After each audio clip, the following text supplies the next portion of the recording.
Hi friends, ಎಲ್ಲರಿಗೂ ನಮಸ್ಕಾರ. ನಾನಿಲ್ಲಿ ಬೆಳಿಗ್ಗೆ ಒಂದು ಎನರ್ಜಿ ಜ್ಯೂಸ್ ಮಾಡುವ ಅಂತ. ಈ ಜ್ಯೂಸ್ ಏನಕ್ಕೆ ಅಂದರೆ ನಮಗೆ ತುಂಬ ಸುಸ್ತು ಇದೆಲ್ಲ ಆಗ್ತದಲ್ಲ, ಸಾಕಾಗ್ತದೆ, ಸುಸ್ತಾಗ್ತದೆ, ಎನರ್ಜಿ ಇಲ್ಲದಿದ್ದರೆ ಆಗಿದ್ರೆ ಇದೊಂದು ದೇಹಕ್ಕೆ ತಂಪು ಸಹ ಆಗ್ತದೆ. ಹಾಗಾಗಿ ಅದಕ್ಕೊಂದು ಬೆಳಿಗ್ಗೆ ಒಂದು ಜ್ಯೂಸ್ ಮಾಡುವ ಅಂತ ಡ್ರಿಂಕ್ಸ್ ಮಾಡ್ತಿದ್ದೀನಿ.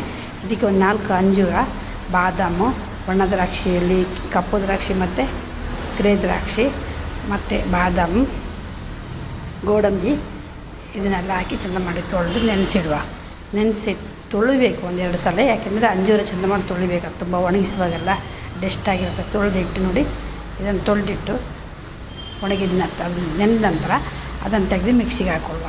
ನಮ್ಮ ಮನೆಯಲ್ಲಿ ಮಿಕ್ಸಿಗೆ ಹಾಕಿದ್ರು ಜ್ಯೂಸ್ ಮಾಡ್ತಿದ್ದಾರೆ ಬೆಳಗ್ಗೆನೇ.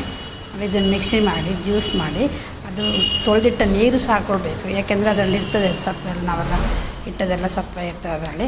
ಹಾಗಾಗಿ ಆ ಜ್ಯೂಸು ಸಹ ಹಾಕ್ಕೊಂಡು ಸಣ್ಣ ಗ್ರೈಂಡ್ ಮಾಡ್ಕೊಳ್ಳೋ. ಇದು ಜ್ಯೂಸ್ ಇದ್ದಿದ್ದರೆ ನೀವು ಜ್ಯೂಸಿದ್ದು ಅದಕ್ಕೆ ಹಾಕಿ ಜ್ಯೂಸ್ ಮಾಡಿಕೊಳ್ಳಿ. ನಾನು ನಮ್ಮ ಜ್ಯೂಸ್ ಜಾರು ಅದರಲ್ಲಿ ಮಾಡ್ಕೊಳ್ಳಿಲ್ಲ, ಇದರಲ್ಲೇ ಮಾಡಿದ್ರೆ ಗ್ರೈಂಡ್ ಸಣ್ಣ ಹಾಕಬೇಕು ಅಂತೇಳಿ. ನಿಮಗೆ ತಿನ್ನುವಾಗಬೇಕಿದ್ರೆ ತಿನ್ನುವಾಗ ಮಾಡಿಕೊಡಿ, ಇಲ್ಲಾಂದರೆ ಇದು ನೋಡಿ ಈ ಥರ ಮಾಡ್ಕೊಂಡು ಅದಕ್ಕೆ ಹಾಲು ಮಿಕ್ಸ್ ಮಾಡಿಕೊಡಿ. ಹಾಲು ಕೋಲ್ಡ್ ಇದ್ದರೂ ಸಹ ಆಗ್ತದೆ, ಉಗುರು ಬೆಚ್ಚ ಇದ್ದರೂ ಸಹ ಆಗ್ತದೆ. ನಾನು ಕೋಲ್ಡಿಗೆ ಇಟ್ಟಿದ್ದೆ. ಇದಕ್ಕೆ ನೀವು ಬೆಲ್ಲ, ಸಕ್ಕರೆ ಏನು ಸಹ ಹಾಕೋದು ಬೇಡ. ನಿಮಗೆ ಇಷ್ಟ ಇದ್ದರೆ ಜೇನುತುಪ್ಪ ಹಾಕೊಳ್ಳಿ, ಇಲ್ಲಾಂದರೆ ಹಾಗೇ ಸಹ ಕುಡಿಬೋದು. ಯಾಕೆಂದರೆ ಅದರಲ್ಲಿ ಅಂಜೂರ, ನಾವು ಬಾದಾಮು ಮತ್ತು ನಟ್ಸ್ ಎಲ್ಲ ಹಾಕಿದ್ದೀವಲ್ಲ, ಹಾಗಾಗಿ ಒಳ್ಳೆದಿರ್ತದೆ, ಕುಡಿಲಿಕ್ಕೆ ಟೇಸ್ಟ್ ಆಗಿರ್ತದೆ. ನೋಡಿ ಈ ಥರ ಮಾಡಿಕೊಂಡು ಬೆಳಗ್ಗೆ ಒಂದು ಲೋಟ ಕುಡಿದ್ರೆ ಆರೋಗ್ಯಕ್ಕೆ ತುಂಬಾ ಒಳ್ಳೆಯದು ಅಂತ. ತುಂಬ ಟೇಸ್ಟ್ ಆಗಿತ್ತು. ಈಗ ಒಂದು ಸಲ ಬೇಕಿದ್ದರೆ ಮಾಡಿ ನೋಡಿ, ನಿಮಗೂ ಸಹ ಗೊತ್ತಾಗ್ತದೆ ಹೇಗಿರ್ತದೆ ಟೇಸ್ಟ್ ಅಂತೇಳಿ. ಸೂಪರಾಗಿದ್ದು ಜ್ಯೂಸ್ ಅಂತಲೇ ನೋಡಿ. ಬೆಳಗ್ಗೆ ಎಲ್ಲರಿಗೂ ಒಂದೊಂದು ಲೋಟ ಜ್ಯೂಸಿಂದ ದಿನ ಸ್ಟಾರ್ಟ್ ಆಯ್ತು ನಮ್ಮದು.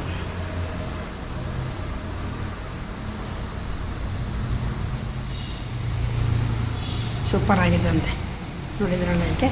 ಇದು ಚಿಕ್ಕ ಮಕ್ಕಳಿಗೆ ಫ್ಲ್ಯಾಟಲ್ಲೆಲ್ಲ ಇರುವಾಗ ಚಿಕ್ಕ ಮಕ್ಕಳಿಗೆ ನಾವು ಬೆಂಕಿ ಮಾಡಿ ದೃಷ್ಟಿ ತೆಗಿಲಿಕ್ಕೆ ಆಗೋದಿಲ್ಲ. ಹಾಗೆ ಫ್ಲ್ಯಾಟಲ್ಲಿ ಈಗ ಈಸಿಯಲ್ಲಿ ತೆಗಿಬೇಕು ಅಂತೇಳಿ ತೋರಿಸ್ತೀನಿ ನೋಡಿ. ಬೆಳ್ಳುಳ್ಳಿ ಸಿಪ್ಪೆ, ಒಂದು ಮೆಣಸು, ಸ್ವಲ್ಪ ಸಾಸಿವೆ ಮತ್ತು ಸ್ವಲ್ಪ ಕಲ್ಲುಪ್ಪು ಇದನ್ನು ಹಾಕ್ಕೊಂಡು ಮಗುವಿಗೆ 3 ಸಲ ಹೀಗೆ ಆಗಿದ್ದು ನಾವೊಂದು ಕಬ್ಬಿಣ ಬಾಣಲೆ ಇಟ್ಕೊಂಡಿರಬೇಕು. ಆ ಬಾಣಲೆಯಲ್ಲಿ ನೋಡಿ ಬಿಸಿಯಾಗಿರಬೇಕು. ಬಿಸಿಯಾದಾಗ ಇದನ್ನು ಹಾಕಿಬಿಟ್ಟು ಇಟ್ಟರೆ ಸಾಕು, ಅದು ಪಟ ಆಗ್ತದೆ. ಇದು ನಾನು ಚಿಕ್ಕ ಬಾಣಲೆ ಆಗಿದ್ದರಿಂದ ನಾನು ಒಂದು ಚಮಚೆಯಲ್ಲಿ ಹೀಗೆ ಮಾಡಿದ್ದೆ. ಯಾಕೆಂದರೆ ಚಿಕ್ಕ ಬಾಣಲೆ ಆಗಿದ್ದರಿಂದ ಅದು ಬಿಸಿ ಆಗಲಿಲ್ಲ ಸರಿಯಾಗಿ ಅಂತ ಹೀಗೆ ಮಾಡಿದ್ದೀನಿ. ದೊಡ್ಡ ಬಾಣಲೆ ಆದರೆ ನೀವೇನು ಮಾಡೋದು ಬೇಡ, ಅದು ಹಾಗೆ ಕಪ್ಪಾಗಿ ಘಾಟಾಗಿ ಹೋಗ್ತದೆ. ಮಕ್ಕಳು ತುಂಬ ಆಟ ಮಾಡ್ತಿದ್ರೆ ನೋಡಿ, ಇದೊಂದು ಮೆಥಡ್ ತೋರಿಸ್ಕೊಟ್ಟಿದ್ದೀನಿ ನೋಡಿ. ನಾನಿಲ್ಲಿ ಕಷಾಯ ಮಾಡಲಿಕ್ಕೆ ತುಂಬ ಕೆಮ್ಮು, ಮೂಗೆಲ್ಲ ಬ್ಲಾಕ್ ಆಗಿ ಚಳಿಗೆ ಕೆಲವರಿಗೆ ಗರಗರ ಶುರು ಆಗುತ್ತೆ. ಅದಕ್ಕೊಂದು ಟಿಪ್ಸ್ ಅಂತಲೇ ಹೇಳ್ಬೋದು ನೋಡಿ. ಸ್ವಲ್ಪ ಕಲ್ಲುಪ್ಪು, ಕಾಳು ಮೆಣಸು ಮತ್ತು ನೀರುಳ್ಳಿ, ಕೊತ್ತಂಬರಿ ಎಲ್ಲ ಇಟ್ಕೊಂಡಿದ್ದೀನಿ. ಸ್ವಲ್ಪ ಉಪ್ಪು ಹಾಕೋದ್ರಿಂದ ನಮ್ಮ ಕಫ ಎಲ್ಲ ನೀರಾಗ್ತದೆ ಅಂತ 2 ಎಲೆ ಇಟ್ಕೊಂಡಿದ್ದೀನಿ. ಇದನ್ನೆಲ್ಲ ಹಾಕಿ ಸಣ್ಣ ಒಂದು ಜರಿ ಹಾಕಿ ಗ್ರೈಂಡ್ ಮಾಡ್ಕೊಂಡು ಬರುವ.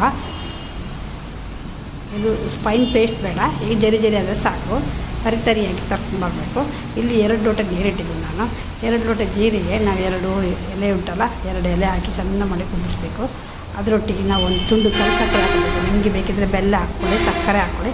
ಅದೆಲ್ಲ ಹಾಕಿದರೆ ಏನು ಪರಿಣಾಮ ಬೀಳೋದಿಲ್ಲ. ನಾನು ಇದಕ್ಕೆ ಒಂದು ತುಂಡು ಕೆಂಪು ಸಕ್ಕರೆ ಹಾಕ್ತಾಯಿದ್ದೀನಿ, ಕೆಂಪು ಕಲ್ಲು ಸಕ್ಕರೆ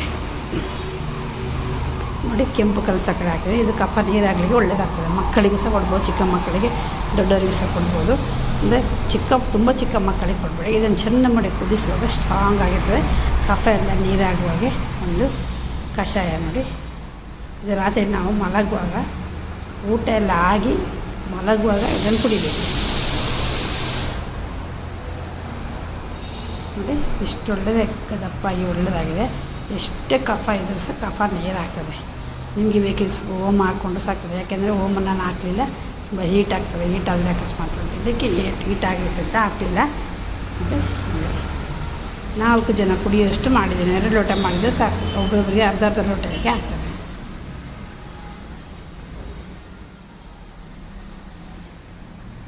ನೋಡಿ. ಕಷಾಯ ರೆಡಿ.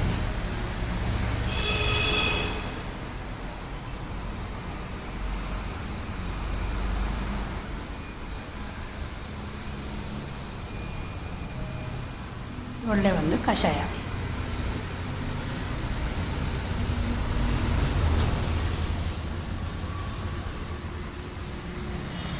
ತುಂಬ ಸ್ಟ್ರಾಂಗ್ ಆಗಿದೆ.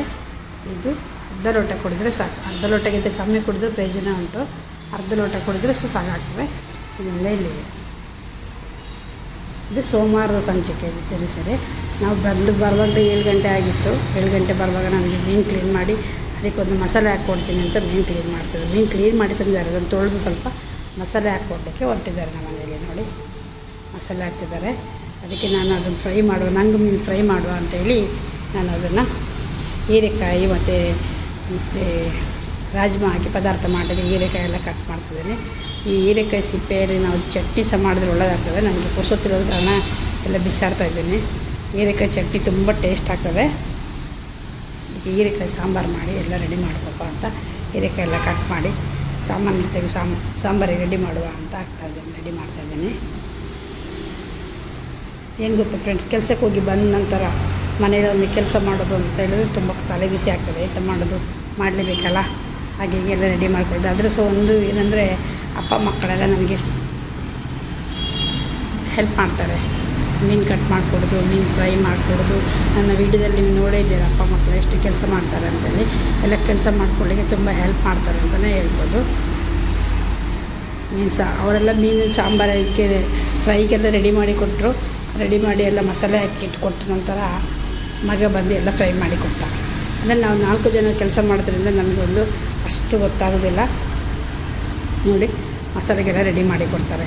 ಅಕ್ಕಿ ರೆಡಿ ಮಾಡಿ ಕೊಟ್ಟ ನಾನೊಂದು ಸಾಂಬಾರು ಮಾಡಿ ಮಸಾಲೆ ಮಾಡಿದರೆ ಸರಿ ಆಗ್ತದೆ ಅಂತೆಲ್ಲ ರೆಡಿ ಮಾಡಿಕೊಡ್ತಿದ್ದಾರೆ. ಎಂತ ಹೇಳಿದರೆ ಹೊರಗಡೆ ಕೆಲಸ ಮಾಡಿ ಒಳಗಡೆ ಕೆಲಸ ಮಾಡೋದು ದೊಡ್ಡ ಕೆಲಸನೇ ಆಗ್ತದೆ. ಏನು ಮಾಡೋದು, ಎಲ್ಲ ಅಡ್ಜಸ್ಟ್ಮೆಂಟ್ ಮಾಡಿಕೊಡ್ಬೇಕು. ಹಾಗೆ ನಾನು ತೆಂಗಿನಕಾಯಿ ತೆಗೆದು ಅಲ್ಲಿ ಸಾಂಬಾರು ರೆಡಿ ಮಾಡಿಕೊಡ್ತಾಯಿದ್ದೀನಿ.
ನಾನಿಲ್ಲಿ ಮಸಾಲೆ ರೆಡಿ ಮಾಡ್ತಾಯಿದ್ದೀನಿ. ಮಿಕ್ಸಿಗೆ ಹಾಕಿ ಮಸಾಲೆ ರೆಡಿ ಮಾಡಿಕೊಂಡ್ರೆ ನಮ್ಮ ಮನೆಯಲ್ಲಿ ಸ್ವಲ್ಪ ವಾರ್ಡ್ರೋಬ್ ಎಲ್ಲ ಇಲ್ಲ. ಹಾಗೆ ಎಲ್ಲ ಮೇಲೆ ಇಟ್ಕೊಳ್ಬೇಕು.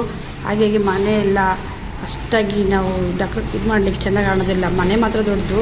ಈಗ ವಾರ್ಡ್ರೋಬ್ ಎಲ್ಲ ಸುಮಾರು ವೀಡಿಯೋದಲ್ಲಿ ನಾನು ಹೇಳಿದ್ದೇನೆ. ಇದು ನಾನು ರಾಜ್ಮಾ ಉಂಟ ರಾತ್ರಿ ನೆನೆಸಿಟ್ಟಿದ್ದೆ. ಅದನ್ನು ಬೆಳಿಗ್ಗೆ ಅದನ್ನು ಬೇಯಿಸಿ ಕುಕ್ಕರಲ್ಲಿ 2-3 ವಿಸಿಲ್ ಮಾಡಬೇಕು, ಇಲ್ಲದ್ರೆ ಬೇಯೋದಿಲ್ಲ. ಮತ್ತು ತಿನ್ನಲಿಕ್ಕೆ ಒಳ್ಳೆ ಟೇಸ್ಟ್ ಆಗ್ತದೆ. ರಾಜ್ಮಾ ಮತ್ತು ಹೀರೆಕಾಯಿ ಹಾಕಿ ಪದಾರ್ಥ ಮಾಡ್ತಾಯಿದ್ದೇನೆ. ಫ್ರೈ ಎಲ್ಲ ಮಾಡಿ ಊಟ ಎಲ್ಲ ಮಾಡಾಯಿತು. ಈಗ ಅಡುಗೆ ಕೋಣೆ ಎಲ್ಲ ಕ್ಲೀನ್ ಆಯಿತು ನೋಡಿ. ಈಗ ಒಂದು ಕ್ಲೀನ್ ಆಯಿತು ಅಡುಗೆ ಕೋಣೆ ಎಲ್ಲ.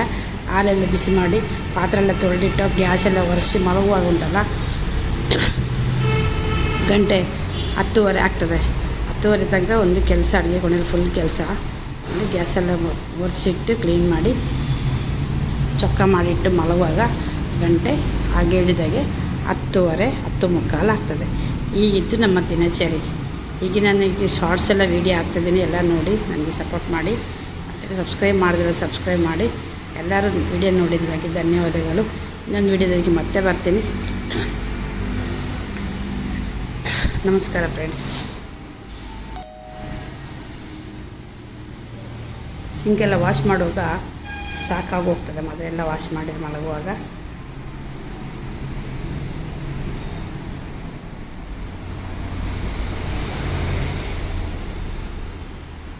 ಇಲ್ಲಿಗೆ ಅಡುಗೆ ಕೋಣೆ ಕೆಲಸ ಮುಗೀತು.